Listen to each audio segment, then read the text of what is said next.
And Tom, a new Hall of Famer. Well, we're going to talk about that a little bit later. Right. And congratulations on that. Thank you set up a question, Melissa. Melissa Houston, our labor commissioner, sitting in for Kirk. So, I mean, as a Republican, we are in a supermajority at the federal level and at the state level. And when you're controlling the House and the Senate and you're controlling the governorship and the White House. And the White House. And you can't deliver. I mean, whether you can't deliver on Obamacare repeal or you can't deliver on a balanced budget at the state level. I mean, at what point start to impact the party? Well, first of all, we're not in a supermajority in Washington, D.C. I mean, we have 52 senators. You have to get to 60 on a lot of things. But, and I would argue we've gotten a lot more done than most people recognize. You know, we've done more in the area of deregulation than any Congress, 14 different congressional review acts. We've passed major reform, bipartisan actually, on veterans, human trafficking, huge deals there. $1 trillion spending bill with more money for defense, more money for border security, two big wins for the president.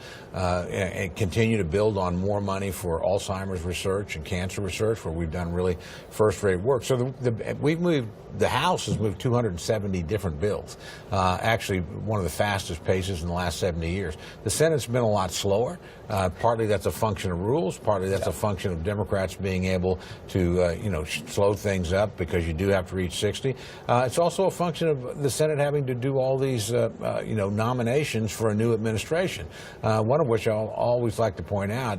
People beat up on Mitch McConnell. He delivered the biggest victory the president's had, which is Neil Gorsuch, and he began laying the groundwork by holding for 10 months and then getting... People don't beat up on Mitch McConnell. Donald Trump beats up on Mitch McConnell. Well, I mean, it's all over the headlines this week. No, I agree, but that's why I'm defending the majority leader. Look, and it's unusual for a House guy to defend the Senate on anything. Yeah, I got you. Because, again, I do think the Senate did drop the ball on repeal and replace, and that was a big failure. But it wasn't Mitch McConnell's failure, some of his members. And I always say this to my own conference sometimes. We don't have a failure of leadership around here. We got a failure of followership.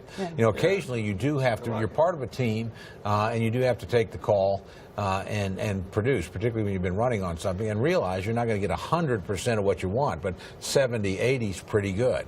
And we have some people that, again, have a habit of making the perfect the enemy of the good. So what about at the state level? We're seeing the same thing when you talk about a cigarette tax that the court has struck down. Well, I actually put the blame on the Democrats at the state level, to tell you the truth. You know, there are no Democrats in the state legislature. Well, there's enough. There's very few, and their vote when you have a 3/4 requirement on taxes, and the Republicans put a deal on the Republicans. The people of the state of Oklahoma passed that. But when the Republicans put a deal on the table that has the cigarette tax, a 6 cents a gallon gasoline tax, and doubles the gross production tax, and Democrats say that's not enough, and that's their constituencies. That's, you know, education, state government, historically Democratic concerns.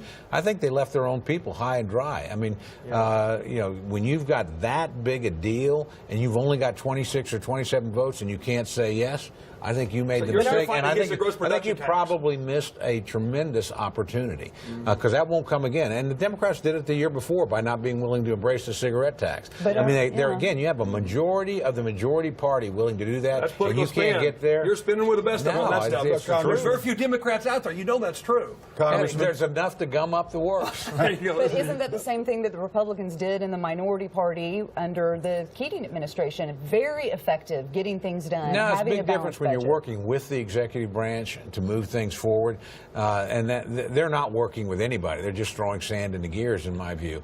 But again, this is politics. They're entitled to do what they want. But if your aim was to get something done, I would argue the Democrats in the House had that opportunity. They turned and walked away from it. But the elephant in the room is a gross production tax. What the oil and gas industry pays the state to do business here, basically. And the Republicans were not ready to go there. They doubled it. Well, the Democrats wanted more. They wanted it back to where it was before. That's the point. They back wanted to where more. it was before. Look, I've made a lot of political deals, and I know a good one. And when I'm in the minority, and I can get that much money, and it goes to keep the schools running, and it goes security, and I can't get there, Yeah. you know, then I think they overplayed their hand, and I'm not sure the deal they had will come again. And I would argue that if that doesn't, that's a mistake. I heard you. Handicap the governor's race real quick. 20 seconds. Okay, you know what players are. Mayo multi-way Republican race. Todd Lamb, certainly clearly the front runner, most likely nominee, but it'll be sort of a jungle primary, probably demand a runoff. Really, a lot of good quality candidates. Mick Cornett. Mick Cornett's in there. Gary Jones is in there. I just met Kevin Stitt. Yep, in Tulsa recently. We're Very gonna impressive guy. Gary we're going to have to Richardson. wrap real quick. And Democrat, two-way race, and I wouldn't be surprised if it becomes a one-way race, and they work out some sort of deal to avoid a primary. Really? We'll be right back. That's here why on I asked him, Flashpoint. folks. Wow.